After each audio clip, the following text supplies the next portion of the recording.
Picture this, it's 4,500 years ago. The Egyptian sun is blazing. The sands are endless, and right there in the heart of Giza, someone decides, let's build a statue, a massive statue. Not just any statue, though, no. We're going to take a human head, slap it on a lion's body, and call it a day. And what do we get? The Great Sphinx of Giza. I mean, today we have TikTok, Instagram, and memes. Back then, you had to carve your legacy into stone, literally.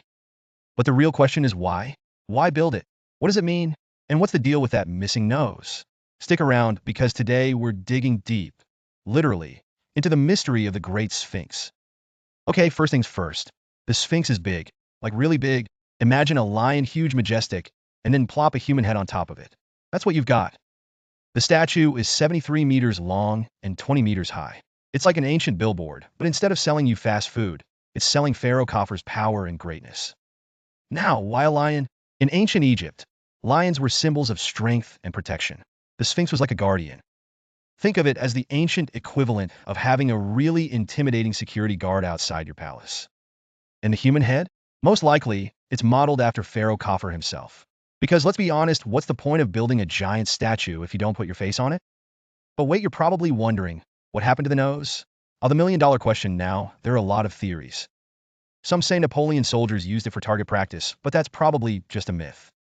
Others think natural erosion did the job. Or maybe, just maybe, someone in ancient Egypt looked up at the Sphinx and thought this nose? Too big. There's even a theory that a Sufi Muslim in the 14th century chiseled it off because he thought the Sphinx was an idol. I mean, that's one way to protest. Either way, the nose is gone, and it's become the most famous missing nose in history. Sorry, Voldemort. Now here's where it gets juicy. The Great Sphinx is surrounded by more conspiracy theories than your favorite Netflix docuseries. 1. The lost civilization theory. Some believe the Sphinx is way older than the pyramids, like 10,000 years older. They say it was built by an advanced lost civilization. Atlantis, anyone? The evidence? Erosion patterns on the Sphinx that some geologists say could only be caused by heavy rainfall. But Egyptologists are like, nah, it's just wind and sand. 2. The Hall of Records. This one's my favorite. There's a theory that beneath the Sphinx, there's a hidden chamber called the Hall of Records, containing ancient knowledge, maybe even proof of alien contact. Yeah, aliens, because apparently if something is cool and mysterious, humans can't take credit for it. It has to be aliens. But here's the kicker, excavations have found tunnels beneath the Sphinx, but no Hall of Records yet. So the mystery remains.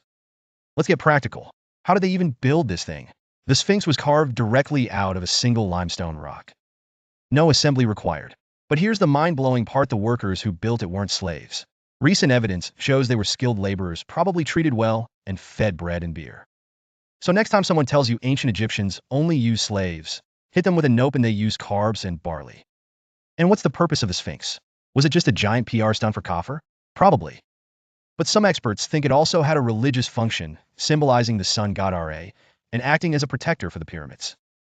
Basically, it was the ultimate multitasker, a guardian, a monument, and an ego boost all in one. Fast forward to today.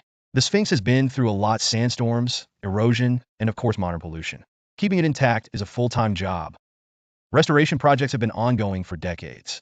It's like giving an ancient statue a skincare routine. Moisturize, exfoliate, and pray the nose doesn't fall off again. Oh, and let's not forget the tourists. Millions of people visit the Sphinx every year, taking selfies, making TikToks, and asking, can we climb it? Spoiler, no you can't. So what have we learned? The Great Sphinx isn't just a statue. It's a time machine, a mystery, and a testament to human creativity and ambition. Whether it's guarding the pyramids, inspiring conspiracy theories, or just staring into the desert with that eternal smirk, the Sphinx is proof that some things never go out of style. And honestly, isn't that the coolest thing about it? It's been here for thousands of years, and it still makes us ask questions. Who built it? Why? And where on earth is the nose? Maybe, just maybe, the Sphinx doesn't want us to know everything. Some mysteries are better left unsolved, right? Alright folks, that's all for today. If you enjoyed this trip through time, hit that like button, subscribe, and remember, keep asking questions, because the Sphinx wouldn't want it any other way.